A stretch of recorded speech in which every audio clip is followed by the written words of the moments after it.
video contains spoilers to the movie Avengers Cuck Game. Beta Game. Avengers Endgame. Bad Boy D. TV. What's good, men? Bad Boy D here. And today I'm doing a movie review on Avengers Endgame, or how I'm gonna refer to it for the purpose of this video, Avengers Cuck Game. The Endgame for the alpha male in film. I wanted to record this video while it's fresh on my mind. 3-year-old me, not 3-year-old me, but me 3 years ago, when watching this film, I was really into conspiracy, so I would have been looking for all the Masonic symbolism and Illuminati stuff. But now I like to look at things from a more reality-based perspective, meaning stuff that's applicable to life. So I always pop my red pill, and actually I watched it in 3D, so I put on my glasses, my red pill glasses, like Roddy Piper in the movie They Live, and saw the movie from a red pill perspective. I was hoping it was going to be a good movie. I enjoyed the Avengers series. The first Avengers movie got me into Marvel Comics, got me really interested in that kind of stuff. But a good channel I watched a long time ago, he still has a channel, great channel, 33 Secrets, the 33 Secrets. He's a cool dude, he gives out some good info. And he was talking about one time how any movie made after the year 2000 isn't alpha anymore, isn't masculine. And the more I looked at it through that perspective, it's true. And it's seemingly getting worse and worse and worse. For example, after I heard that the movie Deadpool was released, which I did enjoy, but I remembered how Deadpool, when he became Deadpool, like basically an immortal killing machine, and then he ran into his girlfriend at the strip club or whatever. And then Deadpool, the immortal killing machine, goes into the bathroom and says, I'm so ugly. It's like, what the hell? You're Deadpool! That part of the movie didn't sit well with me at the time. And there were lots of parts of Avengers Endgame that didn't sit well with me. And I'm gonna go through them with you, men. First off, there was just way too many emotional moments in the movie. Like men crying and emotion. I know that's what you want in a movie, but it was very, beta cuck, emotional stuff. I know there's female viewers too, and you want to cater to them, but to me it was overbearing. It was like half the movie, and it's a 3-hour movie. I'm under the firm belief that men shouldn't be too emotional. Empathy should be our main go-to. It's good to be a solid, empathetic man and care for your fellow human being in a strong masculine way. In worst case scenario, anger is a masculine emotion. You don't want to be angry, but anger is acceptable. We all get angry. If you have testosterone flowing through your body, you're gonna get angry. So speaking of angry, let's talk about Beta Hulk. Oh yeah! Got to see a few glimpses of the real Hulk when they traveled through time. However, Beta Hulk, Bruce Banner Beta Hulk was the majority of the movie. It was pretty nauseating. I didn't enjoy seeing Mark Ruffalo, or whatever his name is, his face and voice on the Hulk the whole movie. It was Beta Hulk. Men want to see the real Hulk. The Hulk smash! Hulk smash! We want to see Hulk smash and rip shit apart. Not Beta Hulk. Beta Hulk, I really didn't enjoy Beta Hulk at all. So now that's off my chest, hopefully I can burn that image out of my brain of Mark Ruffalo Beta Hulk, who was in the whole movie. Now let's talk about what they did to Thor. Oh man. Thor. He was actually very stoic and masculine at the beginning of the movie. I recall him sitting back in his chair, just observing everybody else bickering, and kind of wanting to get into action, get to business.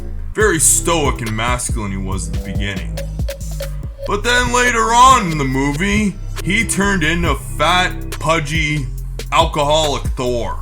Which, you know what? 5-year-old me probably would have liked that Thor, because I was a beta alcoholic. I probably would have loved that Thor. But then he stayed in that state the rest of the movie. Okay? They're time traveling, they're doing all this stuff with quantum physics and all this crazy stuff, but Thor couldn't, he's the god of thunder. He couldn't use thunder power to burn the fat off him and get ripped again, maybe singe that hippie hair off. He was hipster beach bum beta Thor. Hipster beach bum beta Thor, that's what he was. I was not impressed at all. I couldn't take him seriously the rest of the movie. How could Thor be doing cool stuff when he's hipster beach bum beta Thor? Chubby beta Thor. How did Chris Hemsworth sign off on this? I've actually lost a lot of respect for Chris Hemsworth. If you want to see an old YouTube clip of Bad Boy D, check out my Thor Ragnarok review. I'll link it here. It's Thor acting masculine the way he should be. And one positive side is, it shows that they admitted that alcohol and junk food will make you a fat slob. But they should condone self-improvement too and being masculine. He should have been able to burn that off with a bolt of lightning or something. Like I said, they did a lot crazier stuff in the movie, but that would have been perfectly acceptable.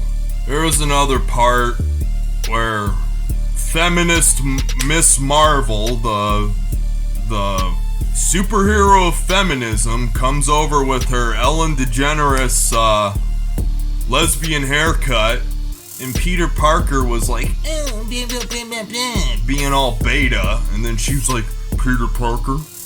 She was super masculine. And then speaking of Spider-Man, there's a scene in the movie where he hugs Iron Man, which, fine, he was gone and dead, and then he looks up to Tony Stark, but then he hugs him, fine, hug each other, that's acceptable. But then he's like, oh, that feels good, or that felt good, or something really emotional and cucky, if that's a word. I saw a real agenda in this movie. Moving on, there's more.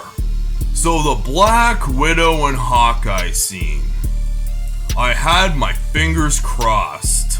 I was hoping that this would actually show a little glimpse of female nature. I was hoping she would, in a realistic scenario, she would have baited Hawkeye in and used empathy, and then somehow thrown him off the cliff. Used her little feminine charm to trick him. But no, Hawkeye was simping, and no, and if you saw the movie, you know what I'm talking about now. And then Black Widow, Natasha, is the feminine hero. She martyred herself for the greater good, for the sake of the movie or whatever. And you know what? There are some good women out there. There are some selfless, decent, good women in this world. But unfortunately, they're few and far between. And Natasha Romanoff, Black Widow, she doesn't...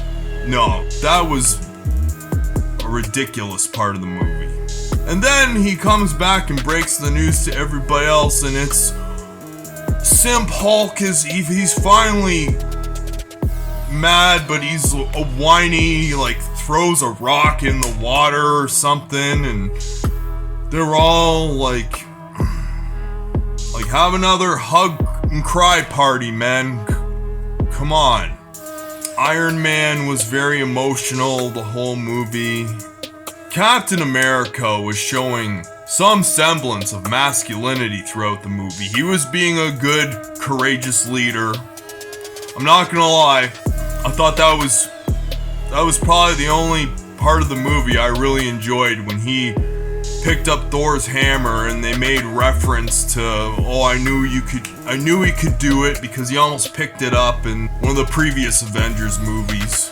But then at the end of the movie, Cap decides to simp out. Captain America decides to simp out. No more Captain America. I'm gonna spend the rest of my life with this, I forget what her name is, but she probably screwed half of the infantry that Cap was in when she thought he was dead. Captain America has no idea how much he's been run in, and then he simps out to her. Unreal. And to top it off, I'm not racist at all. I love the brothers out there, big time. 75% of the YouTube channels I'm active on and I watch are black folks. But man, Red Falcon is the new Captain America. Nothing against a black man being Captain America, but they couldn't have found a more alpha black man with at least a jawline. Look at him. You can see he's got a beard like me. He doesn't have a jaw. Captain America should have a jaw. Black, white, Asian, Hispanic, I don't give a damn who he is. He better look masculine and alpha. I made an exception with Chris Evans.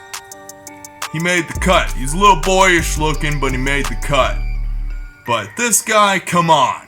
That ain't no black Captain America. They should have recast the villain from Black Panther. He would have made a good Captain America. Or that dude who plays Spawn in the old Spawn movie. I don't care. I know they're following the comic storyline, but they should have picked a different Red Falcon to begin with. More alpha one. So, even though he was emotional throughout the movie, I would like to say Stark was kind of alpha throughout the Avengers series. He took a leadership role like Cap, and he did a lot of selfless things for the greater good of mankind, but he's dead now. Thor is a fat beta hipster bum. Hulk is Beta Hulk. We got Beta Hulk now. Cap is an old man who simped out. So there's officially no more alphas in the Marvel Universe. It's the SJW cuck-averse. That's what they got now. Beta Spider-Man, Black Panther, undecided on him. So yeah, guys, that's the end of my review of Avengers Cuck Game Endgame beta game. It sucked. I don't watch a lot of movies, but whenever I do, men, if you're red pilled, do that next time. Put on those red pill glasses next time you go watch a movie. And it's amazing what you'll see. I haven't gone to see a movie in a long time, so this was, it was horrifying for me. So keep that in mind, man, next time you watch a movie. This has been Bad Boy DTV. Check out my latest video in this corner here. Check out another video over there. And subscribe to my channel down yonder. I'm out of here. Peace.